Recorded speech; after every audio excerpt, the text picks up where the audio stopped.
Hi viewers, welcome to our channel. ప్రస్తుతం మనతో పాటు ఇమ్మంది రామారావు గారు సీనియర్ జర్నలిస్ట్ ఉన్నారు. వారితో ఒకసారి మాట్లాడదాం. సార్ నమస్కారం. సార్ నమస్తే మా సార్ సుకుమార్ గారు అండ్ రామ్ చరణ్ గారు వీళ్ళ కాంబినేషన్లో ఒక సినిమా రాబోతున్నట్టు ఆల్రెడీ అనౌన్స్ చేసేసారు సార్. ఇప్పుడు పుష్ప 2 తర్వాత సుకుమార్ గారు అండ్ గేమ్ చేంజర్ తర్వాత రామ్ చరణ్ గారు వీళ్ళిద్దరు కూడా కాంబినేషన్లో ఎటువంటి సినిమా రాబోతుందని చెప్పేసి ఆడియన్స్లో ఒక ఈగర్నెస్ అయితే మనం చూస్తూ ఉన్నాం సార్.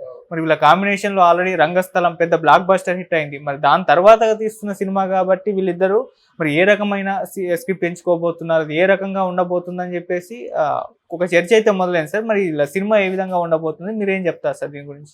అంటే ఆల్రెడీ సుకుమారు కథ చెప్పాడని, కథని ఎప్పుడూ ఓకే చేశాడని, ఈ పుష్ప 2 సినిమా వల్ల కొంచెం లేట్ అయ్యిందని ఒక సమాచారం. ఇప్పుడు గేమ్ చేంజర్ తర్వాత ఇమ్మీడియట్గా ఒక సినిమా కావాలి. అక్కడ భారతీయుడు సినిమా కొంచెం పల్టీ కొట్టింది కనుక భారతీయుడు 2 ఈ గేమ్ చేంజర్ ఒక ట్రెండ్ సెట్ చేస్తుందేమో అనేటువంటి ఆశ కలుగుతుంది నాకు. గేమ్ చేంజర్ మంచి విజయాన్ని సాధిస్తుంది. ఇక్కడ రామ్ చరణ్ నటి జీవితంలో ప్రధానమైన పాత్ర ఏదైనా ఎంతవరకు పోషించారంటే అది రంగస్థలం. బెస్ట్ యాక్షన్ చేశారంటే అది రంగస్థలం. బెస్ట్ అసలు ఆ సినిమాలు అన్నిటికంటే బెస్ట్ సినిమా ఏదంటే రంగస్థలంగానే మనం చెప్పుకోవచ్చు. అంటే మగధీర తర్వాత ఇప్పుడు అంతలా పెరిగిపోయి పాన్ ఇండియా స్టార్ అయిపోయాడు. అలాగే ఇప్పుడు సినిమాకి 2, 3, 400 కోట్లు అది సరిపోదు. ఒక 500 కోట్ల రూపాయలు ఖర్చు పెట్టే డైరెక్టరు సుకుమార్, తగ్గ హీరో కూడా ఆయన అవుతాడన్నమాట. కనుక ఈ సినిమాలో యాక్షన్ పార్టు, సైంటిఫిక్ పార్టు ఇవన్నీ ఉంటారని అంటున్నారు. కానీ లేదు అంటే మీకు రంగస్థలానికి క్వైట్ కాంట్రాస్ట్ ఫిలిం తీస్తాడు, స్టైలిష్ ఫిలిం తీస్తాడు, సరికొత్త ఫిల్మ్ తీస్తాడని నాకు. అంటే మంచి డైరెక్టర్ కనుక మళ్ళీ రంగస్థలం గుర్తుకొచ్చేలా సినిమా తీస్తే ఏముంది, లేదా మళ్ళీ పుష్ప గుర్తొచ్చేలా సినిమా తీస్తే ఎలాగుంది. ఇప్పుడు ఆర్య సొంత కథ, రంగస్థలం సొంత కథ, పుష్ప సొంత కథ, ఇలాగా మళ్ళీ సొంతంగా కృషి చేసి కష్టపడి రాసుకున్న కథతో రామ్ చరణ్ సినిమా తీస్తాడు. కానీ ఈ అభిమానుల మధ్య మళ్ళీ ఇక రావరావుడు బయలుదేరుతాయి. నీకు సిగ్గు లేదా, పుష్ప 2 పూర్తి అవ్వకుండా రామ్ చరణ్ సినిమా చేస్తావా, ఇదంతా రామ్ చరణ్ అంటర్ కరెంట్గా నాటకం ఆడిస్తున్నాడని వస్తాయి. తర్వాత ఏమో వీళ్ళు అంటారన్నమాట, బాబు నువ్వు అక్కడ పుష్ప 2 మధ్యలో వదిలేసినట్టు మా సినిమాని మధ్యలో వదిలేయద్దు. ఎందుకంటే సినిమా స్టార్ట్ చేస్తే మొత్తం సినిమా పూర్తి చేసి, అంతేకాని మధ్యలో వదిలేద్దని ఇక్కడి నుంచి వస్తాయి. ఏదేమైనా సరే రామ్ చరణ్ కూడా మంచి టేస్ట్ ఉంది, కథలో కూర్చుంటాడు. వాళ్ళ నాన్నకంటే ఆయన చాలా బాగుంటున్నాడట. బాగుంటున్నాడంటే ఆ ప్రొడక్షన్ పట్ల ప్రతి స్టెప్లో కూడా, ప్రతి ఆ సినిమా మేకింగ్ ప్రోగ్రెస్లో ప్రతి స్టెప్లో కూడా ఆయన ఉండి ఆయన డైజెస్ట్ చేసుకుంటున్నాడు. ఒకవేళ చెప్పవలసింది వాళ్ళ నాన్నకు కాదు, ఎవరికైనా ధైర్యంగా తన సలహాలు చెప్పగలుగుతాడు. కాదంటే రామ్ చరణ్లో ఉన్న మంచి స్వభావం ఏంటంటే మృదువుగా మాట్లాడతాడు. తారకైతే కొట్టినట్టు చెప్తాడు, ఈ రామ్ చరణ్ అయితే మృదువుగా మాట్లాడతాడు. కనుక మంచి క్వాలిటేటివ్ సినిమా రావచ్చు. కానీ పుష్ప సృష్టించే అల్లరి మాత్రం మరి ఫ్యూచర్లో మనం ఊహించింది. ఆ పుష్ప రిలీజ్ అయ్యి దాని ఫలితం అది చూసినంత వరకు కూడా వాళ్ళ అభిమానులు ఊరుకోరు, అందులో కడుపు మండిపోయి ఉన్నారు.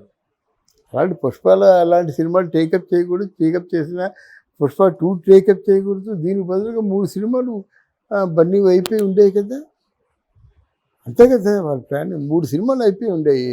3 సినిమాలు అంటే 3 ఏళ్ళు అంటే 210 కోట్లు, 240 కోట్లు అది బ్లాక్ అయిపోయినట్టే కదా ఒక సినిమా వల్ల. అందువల్ల ఇవన్నీ క్యాలిక్యులేషన్స్ ఉంటాయి. మరి సుకుమార్నే తీసుకోవడంలో కొంచెం అందరినీ ఆనందంలోనూ ఆశ్చర్యంలోనూ కొంత భయం కల్పించేటువంటి నిర్ణయం అది. ఇక బుచ్చిబాబు గారితో కూడా ఒక సినిమా ఉంటుందని చెప్పారు సార్. స్పోర్ట్స్ డ్రామా అని చెప్పేసి అన్నారు. మరి సుకుమార్ గారి సినిమా తర్వాత ఉంటుందా, ముందు ఉంటుందా, ఇది ఎప్పుడు అయ్యో లేదండి, బుచ్చిబాబుతో సినిమా చేసుకోవడం కూడా నిజానికి ఆయనకి సాహసమే అవుతుంది. బుచ్చిబాబుతో మొదటి సినిమా చేస్తే బాగుంటుంది. బుచ్చిబాబు స్టఫ్ అంతా మొదటి సినిమాలో అయిపోతుంది. వీళ్ళు ఇమిచ్యూర్ డైరెక్టర్లు ఏం చేస్తారంటే వాళ్ళ తాలూకు హీరోయిజం చూసి ఆ సీన్ని కన్సీవ్ చేయడంలో వాళ్ళు బ్యాలెన్స్ తప్పుతారు. అదే కంప్లీట్గా పర్ఫెక్ట్గా స్టోరీ రాసుకున్నట్టయితే మీ పోటీ వాళ్ళు ఉన్నా సరే మీ మీద ఆ పాత్ర ప్రభావం చూపించి మీరు ఆ పాత్రని ప్రవేశం చేసేలాగా చేస్తే చాలు, చేసుకుపోతారు.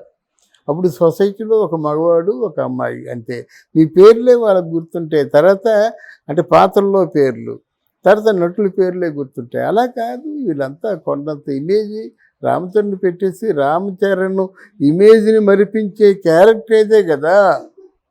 రంగస్థలం అంటే ఎవడైనా ఊహిస్తాడా? చెవిటివాడు పెర్ఫార్మెన్స్ చేయడానికి ఏముంటుంది? ఆ చెవిటితనంతోనే మొత్తం మార్కులు కొట్టేశారన్నమాట. అంటే పెద్ద డైరెక్టర్లు ఆ విధంగా ఆలోచిస్తారు. కొత్త వాళ్ళు అలాగా ఆలోచించవచ్చు, ఆలోచించలేకపోవచ్చు.